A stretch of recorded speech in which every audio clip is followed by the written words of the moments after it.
Good morning to everyone. In the last class, we learnt about the Fajans rule. In that, we have to know about what is polarization, polarizing power, and polarizability. The polarization means the displacement of positive and negative ions. It means cation and the anion, or it also defined as a distortion of electron cloud of anion by cation. It means there will be change of electron cloud. It means in the outermost shell, there will be changes by anion and a cation. That should be called it as a polarization. Next is polarizing power. It means the cation distorted the electron cloud of anion. It means the cation, here sodium is the cation, that should be distorted the electron cloud of anion. Chlorine is the anion. This sodium has changes the electron cloud of the chlorine. That should be called it as a polarizing power. Next is polarizability. It means the electron cloud of anion distorted by a cation. Here the electron cloud of an anion, it means the electron cloud, the outermost shell of the electron of chlorine atom, that should be distorted by sodium atom, cation. This is all about the polarization, polarizing power, and polarizability. Next, we move on to the Fajans rule. The first rule is charge on cation and charge on anion. It means higher the charge on cation attracts the electron cloud of anion strongly. Okay, this will be the one. It means the charges on the cation, here X plus and Y minus is there. X plus is cation, Y minus is the anion. The charges should be increases. The attraction power attracts the electron cloud of anion strongly. Okay, and also higher the charge on cation, greater its polarizing power. It means the charges should be higher, the cation, greater its polarizing power. The polarizing power will be greater. Here we consider lithium, beryllium, boron, carbon. In that carbon has the high charges and lithium has the less charges, so that's why lithium has a less polarizing power and carbon has a high polarizing power. If we write in the increasing order, lithium is less than beryllium, beryllium is less than boron, boron is less than carbon. Okay, this is all about the charge on cation. Next we move on to the charge on anion. It means higher the negative charge that repels the electron cloud towards the cation. It means when the anion has the higher charges, that should be repulsed towards the cation.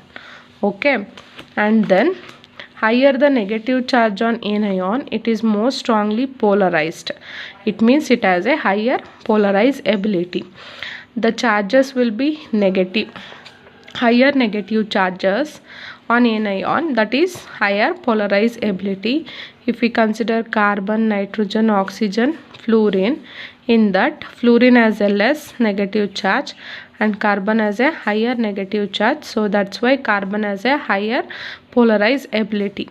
Okay, next second rule is size of cation. In that smaller the size of cation, greater its attracting power. If in case the size of cation should be lesser, it has a higher attracting power. If in case the cation has a smaller the size, has its higher polarizing power. Okay, in here we have considered some example: beryllium, magnesium, calcium, strontium. In that size goes on increases. In that beryllium has a less size and strontium has a higher size. In that beryllium has a higher polarizing power compared to strontium. These are all about the two rules of Fajans rule. And next we move on to the third one. Next, third rule is size of anion. In that we have to know about that. That is, if anion is larger,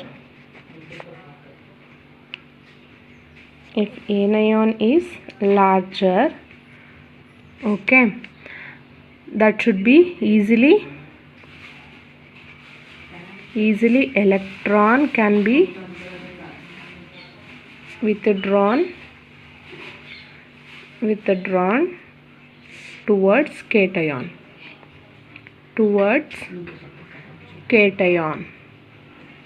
If anion is larger, first condition should be if anion is larger, it can be easily, the electron can be withdrawn towards cation. Okay, this will be the first condition. And another is if larger the size of anion, greater its polarizability. Okay, you have to know about that. For cation, that is polarizing power, anion, that is for only polarizability. In that, if anion is larger size, that should be easily electron can be withdrawn towards the cation. If larger the size of anion, greater its polarizability. In the size of cation, smaller the size has the higher polarizing power, but in the anion, larger the size, greater its polarizability. Here I am giving some example: potassium, fluorine, chlorine, bromine, iodine. Okay, size is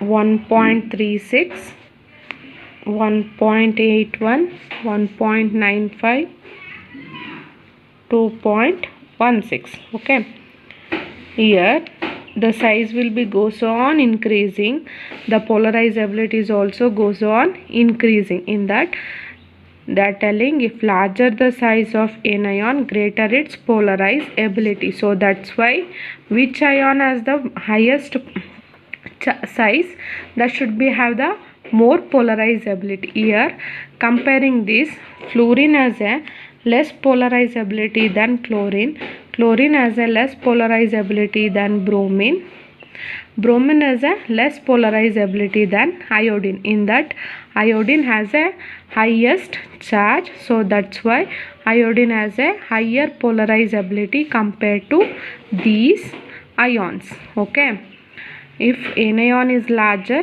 easily electron can be withdrawn towards cation. If larger the size of anion, greater its polarizability. This is all about the third rule. Okay, next we move on to the fourth one: electronic configuration of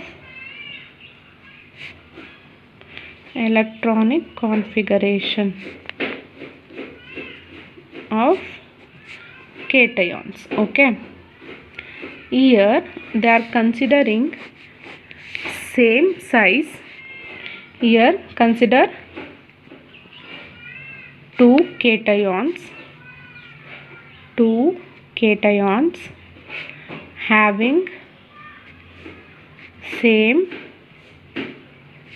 size and same charge. Okay, here they have a same size and a same charge of two cations. In that, how to recognize which one has a high polarizing power and which one has a high polarizability, and in that we have to know about by electronic configuration of that cations. Here they are considering ion, charge, size. They are considering copper and the sodium. It is copper as a +1 charge and sodium is also a +1 charge. Here 0.96 angstrom, here 0.959 angstrom, nearly the same, around approximately 0.96 also, nearly the same size. Okay, in that, how to differentiate which one has a more polarizing power and which one has a more polarizability? In that, we have to know about that outermost electronic configuration for copper and sodium. Here outermost electronic configuration for copper, outermost shell electronic configuration, okay, for copper is 3s2 3p6 3d10. For sodium is 2s2 2p6. Okay, this is the outermost shell electronic configuration. Okay, then how to consider for copper plus ion? Here in the outermost, copper plus has a 18 electrons and in the sodium it has a 8 electrons. Comparing these two, the copper has the high polarizing power, high polarizing power compared to sodium. Okay, here copper has the high polarizing power compared to sodium because it can polarize the anion very easily, copper, and it has a less size.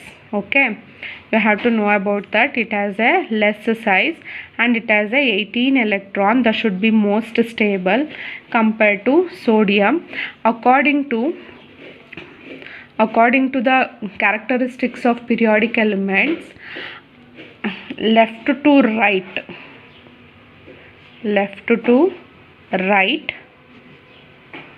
the atomic size, what happened? The atomic size decreases. Left to right, the atomic size goes on decreases. Top to bottom,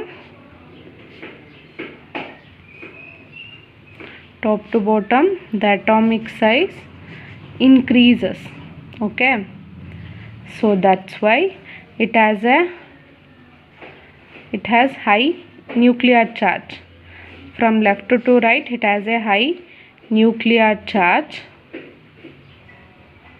and top to bottom it has a less nuclear charge. Okay, so that's why copper has the high polarizing power,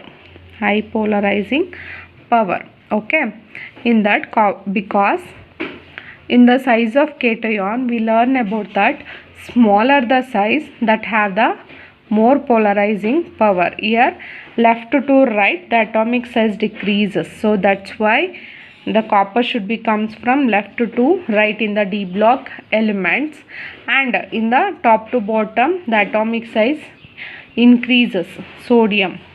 Okay, so that's why the atomic size increases, it has a less nuclear charge. So compared to copper and sodium, copper has the high polarizing power. Okay, if in case we know about we have to know about the polarizability also. In that left to right, the atomic size decreases. Okay, so that's why polarizability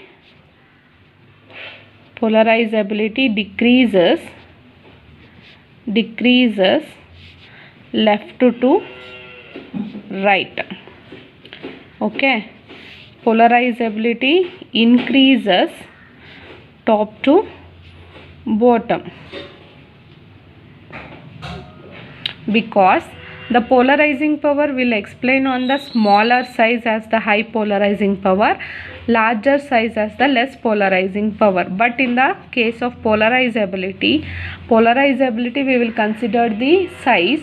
Larger the size has the high polarizability, lesser the size has less polarizability. In that left to right, the atomic size decreases, so that's why polarizability is also decreases. In top to bottom, the atomic size increases, so that's why polarizability is also increases. But for polarizing power, left to right, for polarizing power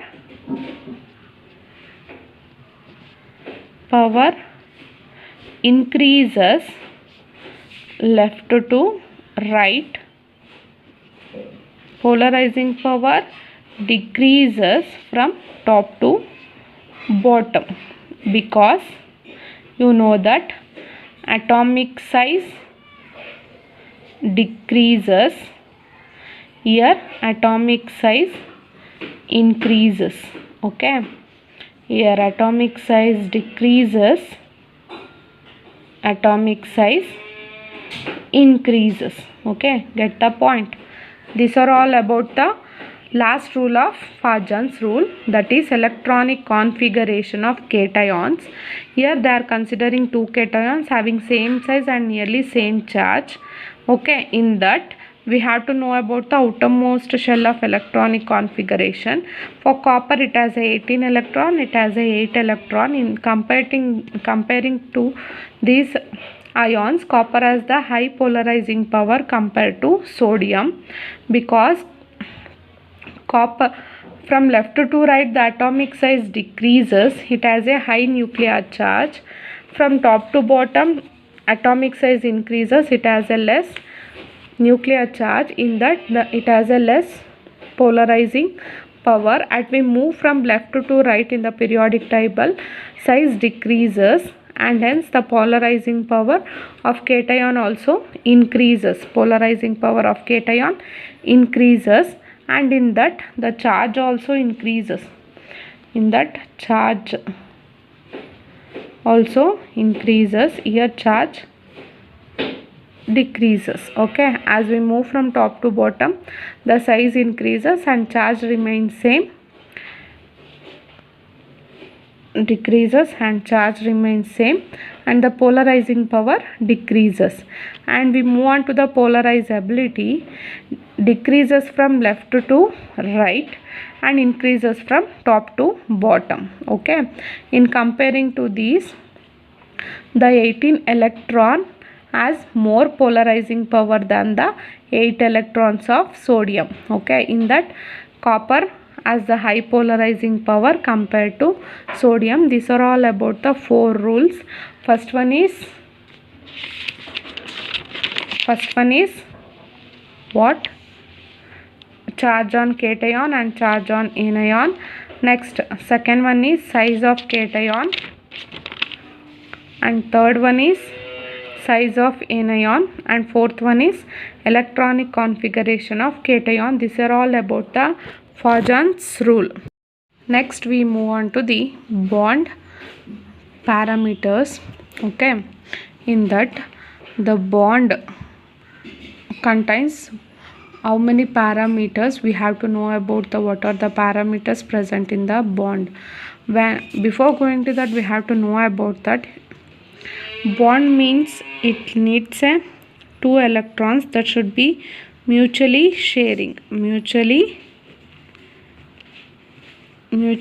sharing or donates shared pair of electron, that is called it as a bond. In that we have 3 types: single bond, double bond, triple bond. You have know about that. I was explained in the first class. Okay, for single bond it needs a 2 electron, for double bond it needs a 4 electron, for triple bond it needs a 6 electron. In that this will be the sigma bond, and in the double bond there will be 1 sigma bond and another pi bond. In the triple bond 1 sigma is there, 2 pi bonds is there. Okay, in that there are 5 bond parameters are there. First one is bond length. Second one is covalent radius.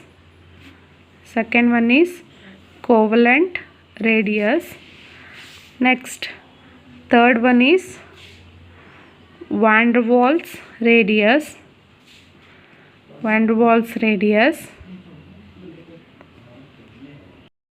Next, fourth one is bond angle.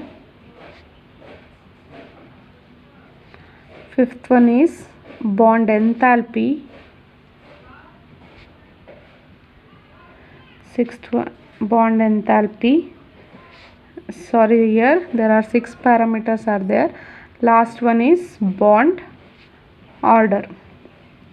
These are the parameters we have to learn. Okay.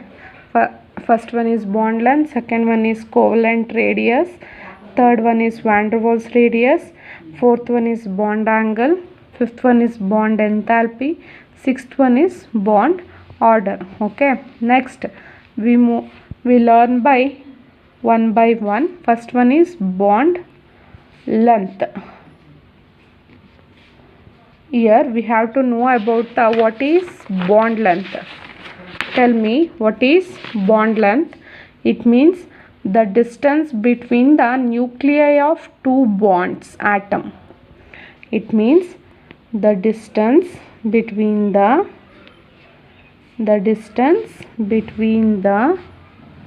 nuclei of two bonded atoms. Nuclei of two bonded atoms in a molecule. It means here they are considered a one molecule, that is A2 molecule. Generally you have to consider A2 molecule. In that the distance between the nuclei of two bonded atoms, it means A2 molecules means it has two elements A and A. Here we have to write this is the A of nucleus and this will be the another A of nucleus. This will be the bonded. This distance is called as a bond length. This will call it as a bond length. This is the bond length. How to measure? Okay. It means here we are taking a same atoms. There will be also taking a different atom also, AB atom, AB molecule. You have to consider single element. It means it has it is called as a element. It has a atom. They have a more than one element, that should be called it as a element molecule. Here AB molecule is there, A atom and a B atom. The distance between these bond length, this distance, the distance between the nuclei of two bonded atoms. Here this is one of the nuclei of A atom and this is the nuclei of another A atom. So that's why this distance is called it as a bond length. Okay, that should be called it as bond length. Bond length means the distance between the nuclei of two bonded atoms in a molecule. This is the bond length. These are all about the bond length. In the next class we learnt about the other bond parameters. Okay, thank you one and all.